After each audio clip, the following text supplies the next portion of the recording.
Today, we're gonna do 24 hours of eating only Filipino food. Ira, Lola, Ikee, and Joe all sent me their dishes for me to try to make today. Ira sent me a breakfast dish, Lola sent me her lunch, Ikee sent me the midday snack, and Joe sent me what to make for dinner. Okay, let's go. Okay, so we are going to be making Puto Maya and Sikwate, and I have all my ingredients here, including tablea, to make the Sikwate.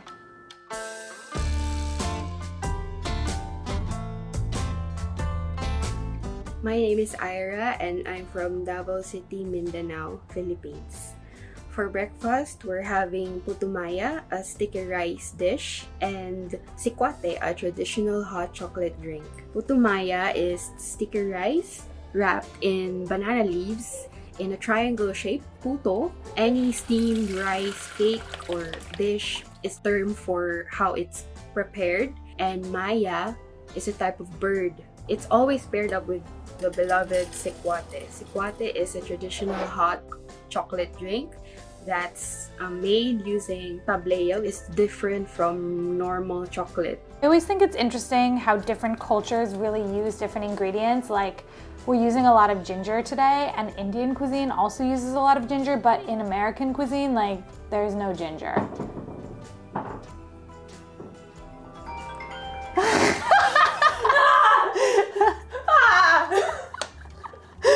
A lot just happened. Was that a bowling ball that was dropped upstairs? Anyway, we're using a lot of ginger today, and in the US, I feel like we don't really use any ginger. But if you're interested in ginger, I did an entire episode all about how ginger is used, and it's great and fun, and there are some really interesting dishes in there. If you remember eating champorado, it has a similar flavor profile, rice and chocolate. And everyone loves rice and chocolate, right? I want to feature puto maya because when you talk about common Filipino breakfasts, people only talk about tapsilog and champorado. But here in the South, especially Visayas and Mindanao, puto maya is a staple breakfast dish. Oh my God, so cool. They're huge!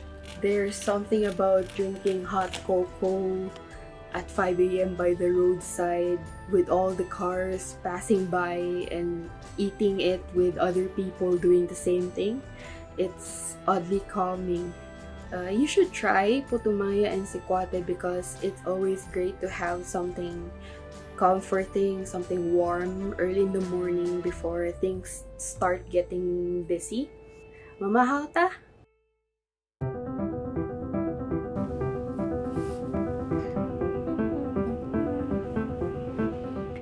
I feel very proud of these. They look so good. I'm also very excited to eat this because they smell so nice.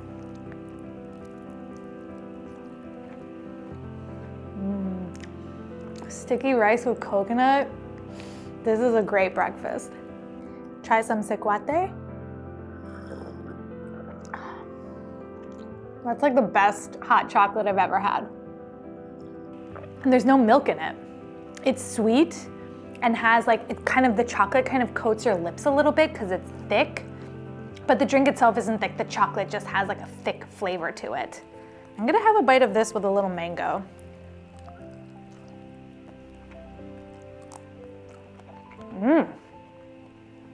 That's a great combo. Lay and I were saying that this breakfast looks like where it's from. Like, you're not mistaking this for a breakfast from Eastern Europe or Western Europe for that matter, even South America. This looks like a Southeast Asian breakfast. It has such a tropical feel and look to it. Honestly, using the Instapot, the sticky rice was really easy to make. It took 12 minutes and then natural release for 10 minutes, and you just need sticky rice and coconut milk and some ginger. Even though I don't think the banana leaf is doing anything for the flavor of puto maya, I definitely think it's doing something for the visceralness of it, the texture of it in your hands, the smell of it when you're eating it. It adds an element that's not about flavor, but more about experience. I love this as a breakfast. It's filling. The rice is gonna give you energy. It's sweet, but not too sweet. And the sikwate is nice. I also want to say everybody always asks about this mug. It's made by an artist. Her name is Julia Pott. She has a really amazing show called Summer Camp Island. It's a cartoon. But unfortunately, this was limited edition, but I would definitely recommend you check her out because her stuff is really cute. As a breakfast, I love it. It was simple and something I would definitely recreate. I get a lot of questions on my show, like, why do you use that blender if you hate it so much? I hate this blender. And what's your obsession with wooden spoons? I don't know, I just love them. I also get a lot of questions about the ingredients that I use, especially my olive oil, and I'm excited to talk about Graza, the sponsor of today's episode. You'll see in the background a lot of my cooking shots, these olive oils, the sizzle and the drizzle. And now they have a new one, frizzle. Your cooking olive oil is the sizzle, perfect for when you're making eggs, baking, let's say, an olive oil cake, or roasting your vegetables. The drizzle is your finishing oil. Think topping your ice cream or salad dressings. And now they have frizzle for your high heat cooking, baking, and frying needs. I know that this video is sponsored by Graza, but honestly, this is a product that I truly, truly love. And I think it's some of the best tasting olive oil on the market, and it has such a great price point. Another one of my favorite things about it is the bottle that it comes in. I love that it's a squeeze bottle and not a glass cork one. It kind of makes me feel a little bit more like a chef, and it's really easy to use. One of the reasons Graza tastes so good is because it is single origin, never blended olive oil. It adds a ton of flavor to your dishes, and when you invest in better tasting olive oil, you'll get better tasting food. If you're interested in trying out Graza, and I highly recommend you do, you can use my code BERYL10 at checkout, and that will give you 10% off your order, or scan the QR code on screen. Okay, so for lunch, we are going to be making Pinakbet, and I have all my ingredients right here.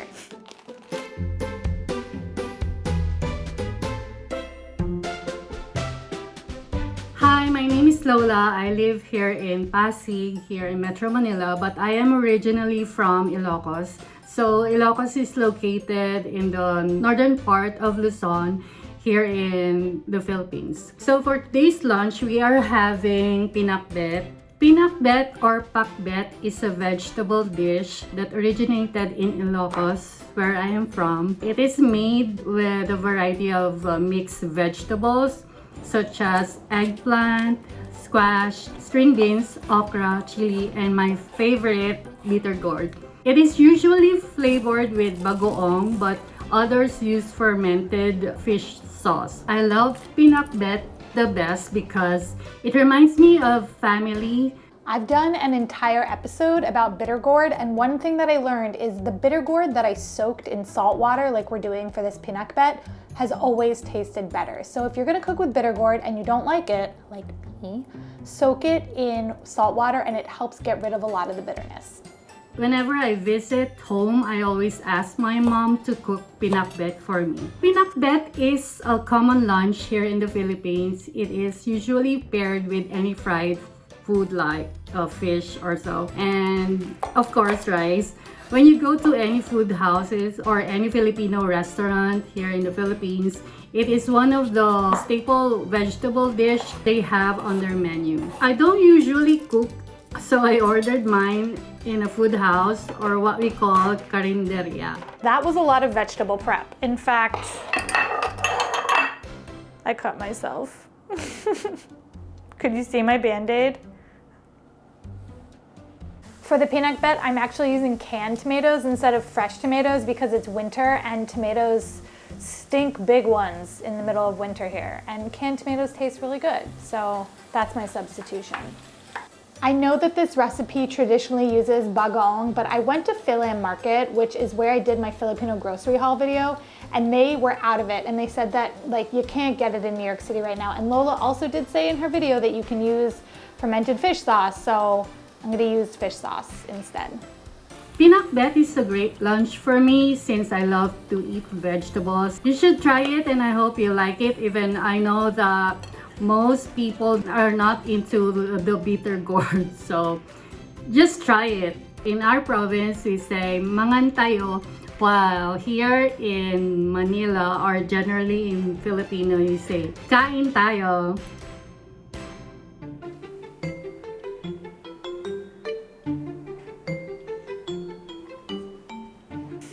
So, I realized that I've had Pinakbet before when I did my Filipino delivery episode, but I've never made it. I'm also curious to see how I like the bitter gourd. I have low expectations. I'm gonna do it without the bitter gourd first though. That is delicious. That is like the most beautiful vegetable dish. It's almost like a stew, but it's not a stew because it's not in a thick liquid. Let's have some rice with it. Okay, this time we're gonna get, oh, that's like a little too much here. Trying to get the bitter gourd.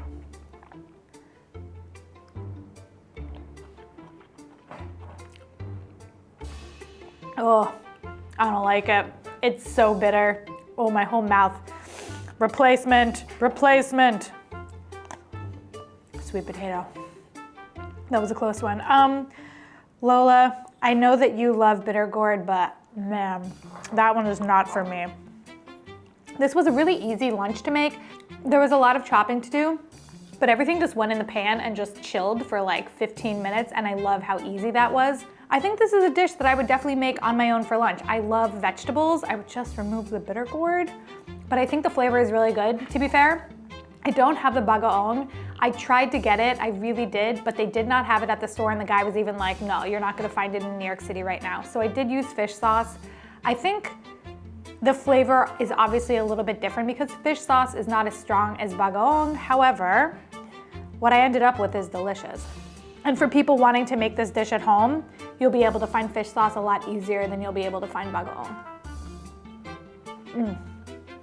I just have to eat around the bitter gourd, and this is probably one of my favorite vegetable dishes I've made on the channel. Okay, so it is snack time, and I have our instant noodles and our pan de sal. So we're gonna make an instant noodle sandwich.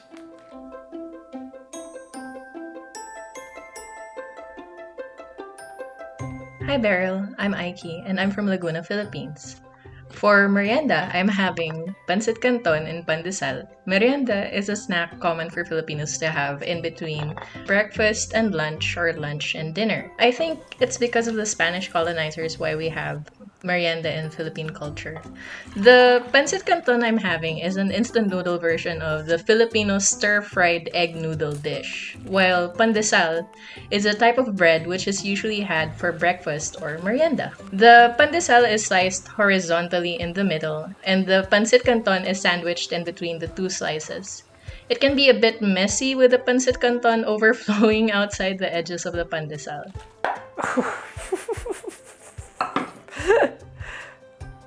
All right. I like this snack because it's a contrast between sweet and salty. I'm not sure if it's as common as I think it is, but I'm sharing it with you because I grew up eating it. The instant noodle version is pretty easy to make as you just have to follow the instructions on the packaging and assemble the snack. Smells good. This is the pan de sal bread. We're missing two of them because Raja and I ate them with breakfast yesterday. They're really good. It's a great snack because carbs on carbs. It's filling and simple to make. Kain tayo! Okay, so I'm gonna be having my Merienda at my desk because I eat at my desk all the time. Cheers.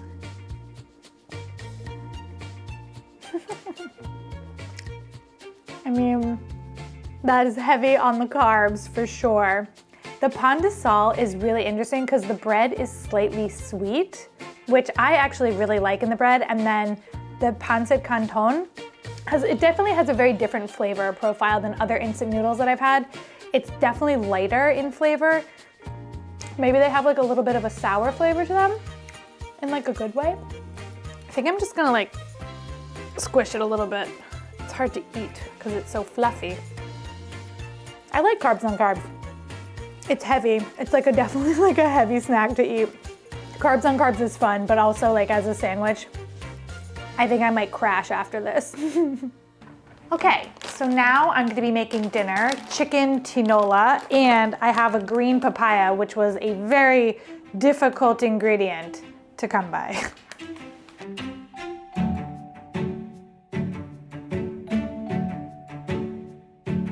Hi, my name is Joe. I currently live in San Francisco, California. but I was born and raised in the Bicol region in the Philippines. For dinner, you'll be having chicken tinola. Chicken tinola is a chicken soup that has a very ginger-forward flavor. It has green papaya in it, chili leaves. I like to add some spinach for some extra veggies in there. It's a very, very comforting soup. What I like about this dish is that despite it being very, very packed with flavor, it's actually really easy to make. And to be honest, a lot of the ingredients, other than the papaya maybe, is very easy to find. So this is a green papaya, not to be confused with just an unripe normal papaya. And to find this, Leia had to go like deep into Queens because this is not something you can find just anywhere, and it didn't really seem to have a good replacement. So this dish, if you're interested in it, might be hard to recreate because of this little buddy right here. And I've never had a green papaya before, so I'm interested to see what it's gonna taste like. Whoa, look at the seeds. They look like little pearls. I used to have this soup a lot when I was a kid. It was more of a weekend dish that my mom would make. I would say this is a common dish in the Philippines. It's something that most, if not all, Filipinos are familiar with. And I'm sure every household, every region does it differently. I know in the Philippines, regions specialize in many different local ingredients. I'm from the Bicol region, which is known for a lot of spicy dishes and a lot of very coconut heavy dishes. So the chicken tinola that I grew up with always had a lot of chili leaves in it. The chili leaves don't really make it spicy, but it really gives that zing of flavor. A heap. I feel like this is a classic Filipino dish that I feel like doesn't really get its flowers compared to other Filipino soup dishes like sinigang. I feel like a lot of people always say sinigang as their favorite Filipino soup, but personally I actually like chicken tinola over that. It feels healthy, and I think you'll like this. I don't think there's really a direct translation for enjoy your dinner, but I like to say kain tayo, which means let's eat. Or in the Bicol region where I'm from, we would say kaon na kita. Okay. For dinner, we have chicken tinola, which was super fun to make. I just feel like the whole kitchen smelled amazing. It was very easy. The only thing was that green papaya that makes this a little complicated. Everything's a little difficult with this papaya. But I'm gonna try the green papaya first.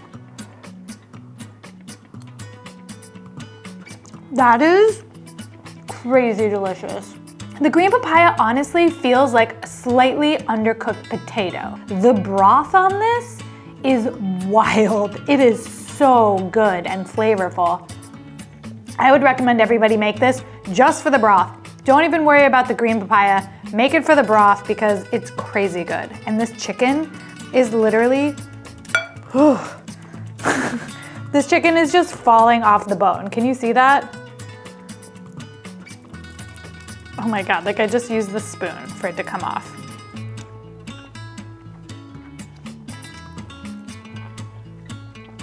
That's an amazing dinner. This is an amazing dinner. It is so comforting. 10 out of 10. Wow, I feel like I'm like really smiling because I'm really enjoying this. Even though we put a heaping tablespoon of fish sauce in this, I don't feel like it's heavy on the fish sauce flavor-wise. A heap. I think it's definitely adding flavor, but I don't feel like it's like, oh, there's so much fish sauce in this. Overall, today was super enlightening. I felt like I tried so many different flavors, so many different textures in my food. Definitely much more interesting than what I eat in my typical day-to-day. Whoa. Smells good. Oh my God, so cool. My overall thoughts are everything was easy to cook, everything was delicious, and I feel like I learned a lot about Filipino cuisine today, which was the point of this whole exercise. I want to do Brazilian food next, so if you're interested in being in that episode, send me an email. All the info is in the description, along with all the recipes that I tried today, which I highly recommend you try some of these if you can, because they were outstanding. In the meantime, I am leaving you with my Filipino delivery episode and my Filipino grocery haul episode so that you can learn a little bit more about Filipino culture. And I will see you all next week.